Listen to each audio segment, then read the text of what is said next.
ఇప్పుడు no cost cough syrup తో 60 రూపాయల విలువ గల ఇన్హేలర్ పూర్తిగా ఉచితం. దెబ్బకి దగ్గు జలుబు మాయం. జూబ్లీహిల్స్ ఓటర్లు కారు గుర్తుకు ఓటేసి రేవంత్ రెడ్డి గోబ గుయ్యమనిపించాలని మాజీ మంత్రి హరీష్ రావు అన్నారు. ఎవరు గోబ గుయ్యమంటుందో 11వ తేదీ తేలిపోతుందన్నారు ఎంపీ చామల.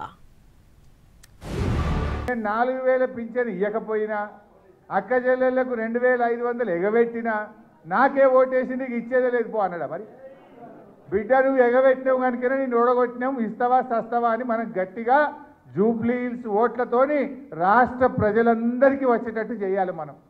మీరు గట్టిగా ఇక్కడ రేవంత్ రెడ్డి గూబ గుయ్యమనిపిస్తే అందరికీ మహాలక్ష్మి వస్తుంది. రేవంత్ రెడ్డి 2 చెంపలు మీరు వాయిస్తే రాష్ట్రంలో అవ్వాతాతలకు అందరికీ 4000 పింఛన్ వస్తుంది. మీ చేతుల్లో ఉన్నది.